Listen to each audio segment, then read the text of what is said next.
Now let's talk about gold leaf electroscope. इस electroscope को basically use किया जाता है टू फाइंड आउट वेदर किसी भी पार्टिकल या किसी भी सब्सटेंस के अंदर वेदर इट्स चार्ज्ड और नॉट। उस चीज को पता करने के लिए हम लोग गोल्ड लीफ इलेक्ट्रोस्कोप का यूज करते हैं। Now how does it work? कोई भी चार्ज पार्टिकल या फिर चार्ज सब्सटेंस में आप इसके क्लोज लेकर आए हो, फॉर एग्जाम्पल दिस जो कोई भी पॉजिटिव चार्ज सब्सटेंस है। अब ये कैसे भी हो सकता है, रब ग्लास रॉड को सिल्क क्लॉथ के अराउंड रब करो, या फिर एबोनाइट रॉड को rub it using woolen cloth, so obviously that thing is going to get charged. अब ये चार्ज होने के बाद अब उस चार्ज सब्सटेंस को लेकर आओ हमारे इस ग्लास गोल्ड लीफ इलेक्ट्रोस्कोप के पास।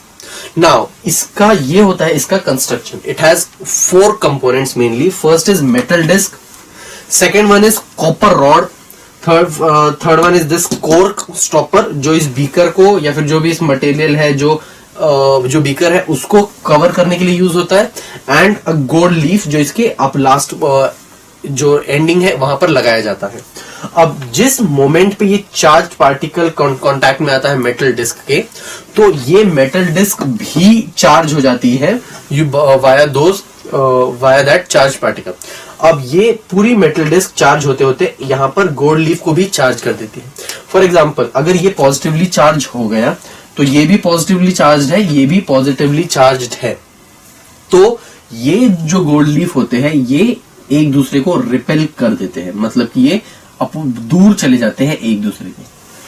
तो इससे हमें पता चलता है कि वो चीज चार्ज है।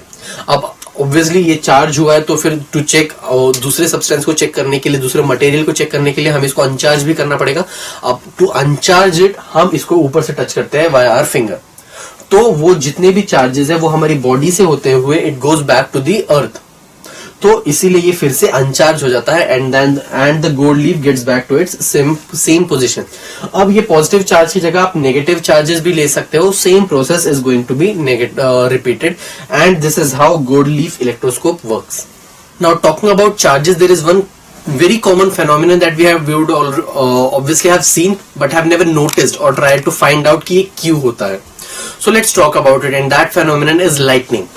लाइटनिंग बेसिकली हमने हमेशा देखा होगा, कुछ इलेक्ट्रिसिटी एक होती है जो ऊपर से नीचे की तरफ आती है। अब we don't know how does that happen, let's check कि वो क्यों होता है बेसिकली। अब सबसे पहले ऊपर बहुत सारे क्लाउड्स होते हैं, ऑब्वियसली वी नो। अब ये क्लाउड्स जो होते हैं ये एक दूसरे के साथ एंड एयर के साथ ये हमेशा ऑब्वियसली कोलाइड कर रहे होते हैं। बिकॉज ऑफ दैट कोलिजन वो फ्रिक्शन एक जनरेट होती है, and because of that friction जो ऊपर पॉजिटिव चार्जेस सारे जमा हो जाते हैं क्लाउड्स के ऊपर की तरफ पॉजिटिव चार्जेस एक्यूमुलेट हो जाते हैं और नेगेटिव चार्जेस एक्यूमुलेट हो जाते हैं on the lower portion of cloud. अब ये है हमारे नेगेटिव चार्जेस। अब ये है हमारा पॉजिटिव चार्ज जो है वो जो भी क्लाउड है, each individual clouds gets divided into charges in this way. The positive charges are accumulated on the upper surface of the cloud, whereas the negative charges gets accumulated on the lower surface of the ground. अब नीचे की तरफ जो ground होता है ये होता है positively charged.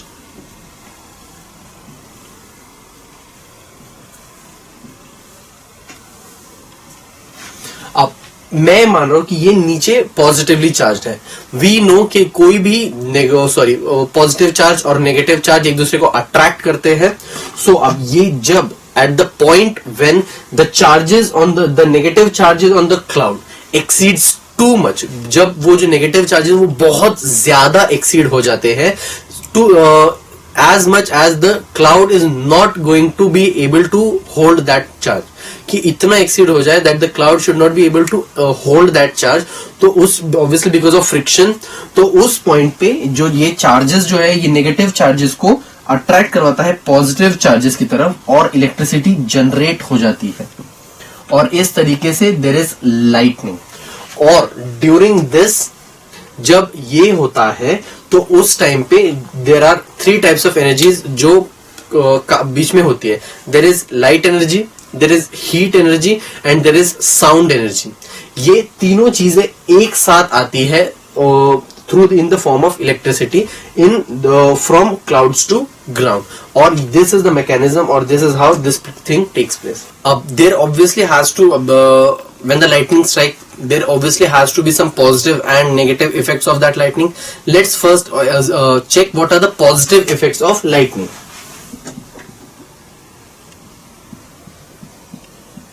Positive impact of lightning.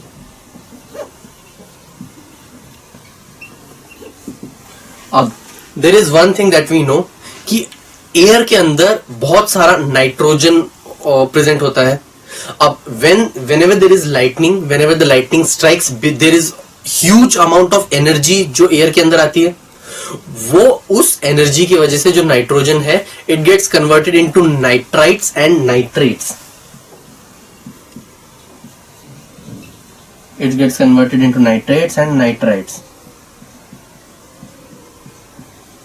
अब उसकी वजह, ये जो नाइट्राइट्स और नाइट्रेट्स होते हैं, it mixes with the rain drops and it comes down to the surface of earth. अब उसकी वजह से ये वाटर के अंदर ही रहता है and it's absorbed by the soil. अब उस चीज की वजह से जो हमारी सॉइल है ये फर्टाइल होती है, because the soil gets nitrogen via lightning. इसे नाइट्रोजन फिक्सेशन के नाम से भी जाना जाता है.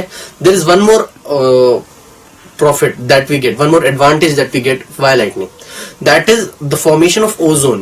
जब as I said कि बहुत ज्यादा energy release होती है whenever there is lightning, because of that energy क्या होता है, जो ऑक्सीजन है it gets converted into ozone.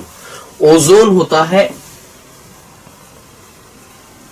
Oxygen gets converted into ozone. Ozone होता है O3. ओजोन एक लेयर होती है in our atmosphere that is very much necessary to keep us safe from harmful sun rays. Ozone जो है वो बहुत important एक लेयर होती है जो ऑक्सीजन से बनी हुई होती है, इट्स O3, और जो हमें हार्मफुल सन रेज से प्रोटेक्टेड रखती है, which is again given to us via lightning. Now let's see what are the harmful effects of lightning. So negative impacts of lightning होंगे डैमेजेस टू ट्रीज. ऑब्वियसली बहुत सारे पेड़ होते हैं जो गिर जाते हैं व्हाइल देयर इज लाइटनिंग, या फिर बहुत सारे ट्रीज होते हैं जो जल जाते हैं when there is lightning. Damages to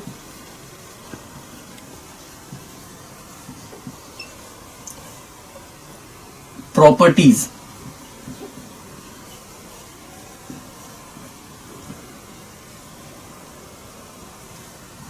अब प्रॉपर्टीज कौन कौन सी हो सकती है? ये बिल्डिंग्स हो सकती है, या कोई टावर हो सकता है. उन सारी चीजों के ऊपर, स्पेशली टॉल बिल्डिंग्स के ऊपर जो लाइटनिंग है वो पहले स्ट्राइक करती है, इसीलिए damages to properties. Damage to electrical appliances.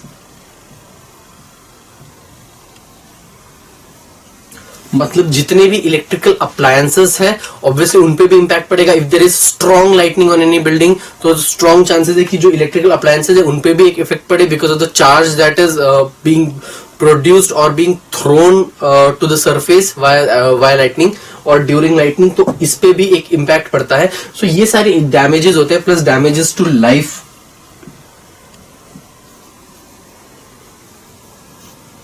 Damage to life की जानमाल की भी हानि के चांसेस होते हैं, इसलिए ये वो सारे डैमेजेस होते हैं जो लाइटनिंग की वजह से हम फेस कर सकते हैं. अब हाउ कैन बी प्रिवेंटेड?